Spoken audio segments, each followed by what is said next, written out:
Sekarang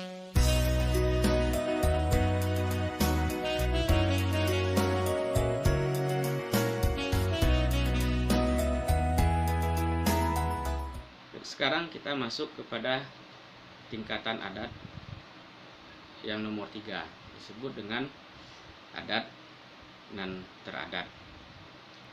Adat nan teradat ini merupakan peraturan-peraturan atau kumpulan hukum yang dibuat oleh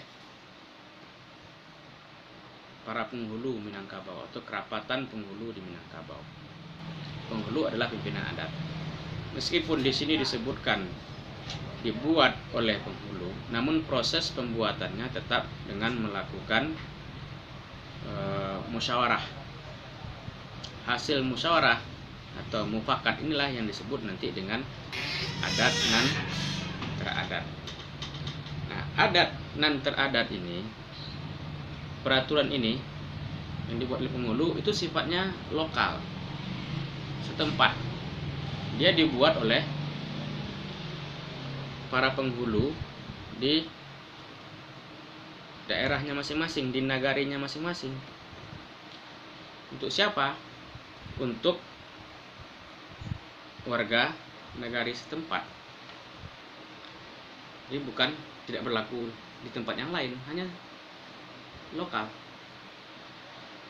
Nah, karena itu, karena sifatnya setempat ini, adat ini disebut dengan adat nan sacupak batuang. Sacupak, cupak ini adalah alat penakar. Bagi yang pernah melihat cupak itu merupakan potongan dari ruas bambu yang dijadikan alat untuk penakar. Misalnya alat untuk secupak beras, itu alat menakar beras. Jadi dari yang tadi kan sebatang panjang, sebatang bambu yang panjang. Sekarang tidak lagi. Sekarang hanya satu ruas bambu yang dijadikan alat penakar, itu namanya cupak. Cupak walaupun di setiap daerah namanya sama, tapi ukurannya pasti berbeda. Dia pasti berubah sepanjang masa. Kenapa? Tidak ada ukuran yang betul-betul identik. Tidak ada ukuran cupak yang betul-betul identik. Tapi dia tetap disepakati. Berapapun selisihnya, apakah selisih lebih atau selisih kurang. Kalau kesepakatan itu adalah sacupak, maka orang tetap bisa menerima. Nah, kesepakatan, rela menerima ukuran itu. Yang penting namanya sacupak. Nah, karena prinsipnya yang tidak identik inilah berbeda-beda di tempat manapun, maka dia disebut dengan adat sacupak batuang. Dia berlaku setempat dan lokal. Nah, jadi adat yang seperti ini, yang berupa peraturan penghulu ini, dia dapat diubah. Ya, dapat diubah karena namanya peraturan. Pemufakatan bisa diubah kalau ada hal-hal tertentu yang membuat mereka harus mengubahnya. Hukum perubahan ini bisa dilihat dari ungkapan Minangkabau, sakali aya gadang, sakali tapian berubah. Sakali aya gadang itu adalah sebuah kenyataan yang berlangsung di alam. Lagi-lagi kan patron adat teradat tetap hukum alam ya. Sekali aya gadang, sekali tapian berubah. Itu hukum alam pasti itu. Itu adat sabana adat itu.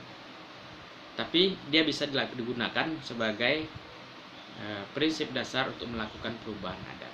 Bahwa alam sudah memberikan informasi bahwa apabila satu kali air melimpah di sungai, pasti akan membuat perubahan-perubahan di tepian atau di bantaran sungai tersebut. Itu yang disebut dengan sekali aya gadang, sekali tapian berubah. Menjadi prinsip dasar bahwa adat nan teradat itu bisa diubah. Peraturan dan hukum bisa diubah sesuai dengan perkembangan zaman. Nah, kemudian adat yang keempat kita sebut dengan adat istiadat. Nah, adat istiadat inilah yang disebut dengan tradisi. Ini sebenarnya yang disebut dengan tradisi. Tradisi yang terbentuk karena adanya hal-hal yang sifatnya mengakomodir kesenangan anak nagari, mengakomodir tentang tata cara melaksanakan acara-acara tertentu. Nah, adat istiadat ini yang merupakan kesepakatan tertulis ataupun tidak tertulis, hanya bersifatnya kebiasaan yang dicontoh secara turun-temurun, bisa diatur dalam bentuk aturan khusus dan bisa pula tidak, tapi dia diterima. Catatan penting bahwa tradisi itu diamalkan atau dilaksanakan sebagai sebuah amalan bersama oleh masyarakat dan diterima oleh masyarakat itu. Itu catatan tradisi. Diterima. Kalau tidak terima ya bukan tradisi. Nah, adat dan istiadat ini statusnya tidak lebih sama dengan adat dan teradat. Itu dapat diubah. Adat istiadat ini ya sifatnya lokal setempat juga. Ya, sifatnya lokal, berlaku setempat. Saya contohkan, tradisi di setiap daerah tidak sama. Apalagi tradisi yang basis tradisinya itu geografis ya. Tidak mungkin sama tradisi orang yang hidup di dataran tinggi pegunungan dengan tradisi hidup yang di daerah pantai. Bayangkan, kira-kira ada enggak tradisi selaju sampan di gunung? Tidak mungkin. Ya. Tradisi selaju sampan pasti di daerah-daerah yang ada air, sungai besar yang bisa dilayari atau ditempuh dengan menggunakan sampan, atau di daerah pantai. Nah, ini kan tradisi, bisa diubah. Kalau masyarakat setempat tidak suka lagi dengan tradisi itu, tidak mau lagi melaksanakan, ya tidak apa-apa, bisa diubah. Nah, terkait dengan tradisi lokal ini ada kaidah. Kaidah yang digunakan adalah nan bayi dipakai jo etongan. Nan bayi dipakai jo etongan. Jadi kaidah yang dipakai nan bayi dipakai jo etongan. Yang baik dipakai melalui perhitungan baik buruknya, aspek manfaatnya dan segala macam, dengan hitungan. Jadi tidak asal bikin saja tradisi itu, pasti ada gunanya. Manusia itu makhluk simbolik. Tradisi itu sebenarnya adalah praktek simbolik dari keinginan manusia. Hukum yang berlaku dalam dunia simbol adalah simbol itu sifatnya arbitrter. Arbitrter itu apa? Mana suka atau suka-suka orang yang buatnya. Jadi kalau ada tradisi selaju sampan misalnya, apa maknanya? Maknanya ya tanyakan kepada orang yang buatnya. Jangan ditanyakan kepada daerah lain. Karena yang membuatnya itu ya daerah setempat, bukan orang lain.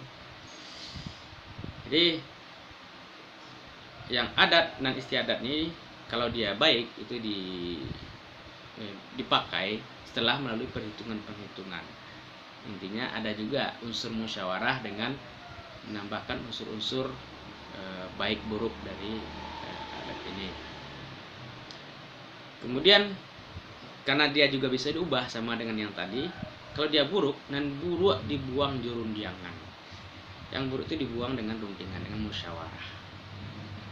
Nah, inilah jenis tingkatan adat Minangkabau yang sekaligus nanti kita dapat gunakan untuk melihat bagaimana kebudayaan masyarakat Minangkabau itu terbentuk. Jadi 4 jenis adat ini adalah sejenis konstruksi atau rancang bangun kebudayaan Minangkabau. Sekarang mari kita lihat apa hubungan adat Minangkabau sebagai sebuah rancang bangun kebudayaan dengan kebudayaan Minangkabau itu sendiri.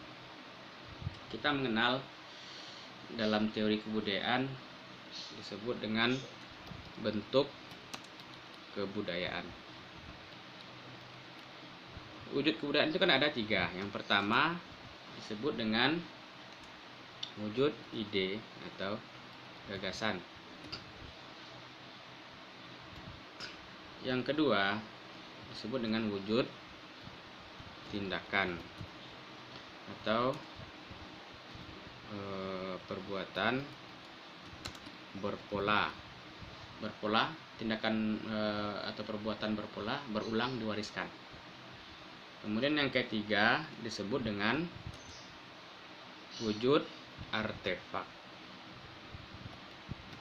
Artefak atau benda-benda yang merupakan hasil dari ide, hasil dari tindakan, atau benda-benda pendukung pelaksanaan ide atau pewujudan ide dan pelaksanaan tindakan. Lalu adat Minangkabau itu yang 4 itu dalam konteks wujud kebudayaan dia masuk kepada bentuk yang mana? Ya pasti dalam kebudayaan dalam wujud gagasan. Kebudayaan dalam wujud ide gagasan. Nah, 4 jenis adat inilah yang menjadi sumber ide atau gagasan atau landasan filosofis pembentukan kebudayaan Minangkabau. Kebudayaan itu bersumber dari gagasan. Kenapa manusia berbudaya? Karena manusia ininya jalan, banyak idenya, banyak mau sini.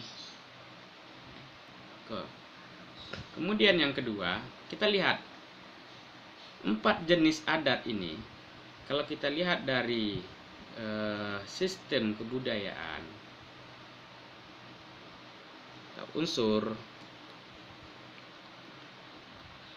sistem kebudayaan, keempat jenis adat ini merupakan perwujudan dari sistem pengetahuan. Jadi basis pengetahuan tentang adat Minangkabau dibentuk melalui proses-proses dan melalui bentuk pembagian jenis adat yang 4 tadi. Jadi dia sumber pengetahuan tentang pembentukan kebudayaan Minangkabau. Dia menjadi sumber pengetahuan. Namun kalau kita lihat aplikasi dari 4 jenis adat itu, dia merupakan aplikasi dari seluruh unsur atau sistem yang saling terkait. Misalnya bagaimana kaitan adat nan sabana adat tadi dengan sistem pengetahuan, kemudian dengan sistem religi. Lihat bagaimana sistem religi orang Minangkabau mempengaruhi definisi mereka tentang adat nan sabana adat. Mereka menambahkan agama Islam sebagai bagian dari adat nan sabana adat yang tidak bisa diubah, tidak lakang dipaneh, tidak lapuak di hujan. Karena itu ada perubahan dalam sistem religi mereka setelah masyarakat Minangkabau menerima agama Islam sebagai agama yang mereka anut dalam sistem religi mereka. Contohnya, bagaimana kaitannya dengan sistem bahasa? Bahwa semua aturan-aturan itu dibuat dalam kaidah-kaidah kebahasaan dan segala macamnya. Jadi aplikasi dari adat nan sabana adat itu sebenarnya ada di mana? Aplikasinya dalam bentuk tindakan itu ada di adat nomor 3 dan 4. Ya. Situlah aplikasinya. Maka muncullah kebudayaan dalam bentuk tindakan. Apa misalnya dalam bentuk tindakan, upacara adat, upacara-upacara yang terkait dengan keagamaan, upacara-upacara terkait dengan sistem sosial, upacara-upacara terkait dengan sistem ekonomi. Apa upacara sistem ekonomi? Misalnya upacara gotong royong ke sawah segala macam, kan? Jadi begitu. Artefak ini adalah benda-benda yang muncul pendukung kegiatan-kegiatan tersebut. Misalnya dalam acara makan bajamba, tradisi makan bajamba, artefak yang terkait dengan itu adalah misalnya talam atau dulang tempat makan bersama. Atau dalam tradisi Manjapik Marapulai ada membuat siriah pinang. Artefaknya apa? Benda-benda yang menjadi alat pendukungnya apa? Ada carano, kemudian ada tutup carano, ada siriah, sadah segala macam. Nah, dengan demikian bisa kita simpulkan bahwa adat nan ampe, adat dan seban adat, dan diadatkan, adat nan teradat dan adat istiadat ini merupakan cara orang Minangkabau membangun adatnya. Atau kita boleh gunakan istilah baru kita buat berdasarkan maksud adanya keempat adat itu dengan istilah konstruksi kebudayaan Minangkabau. Oke, saya dipahami sampai di sini. Saya kira cukup sebagai pengantar diskusi atau sebagai panduan untuk mendalami literatur lebih lanjut.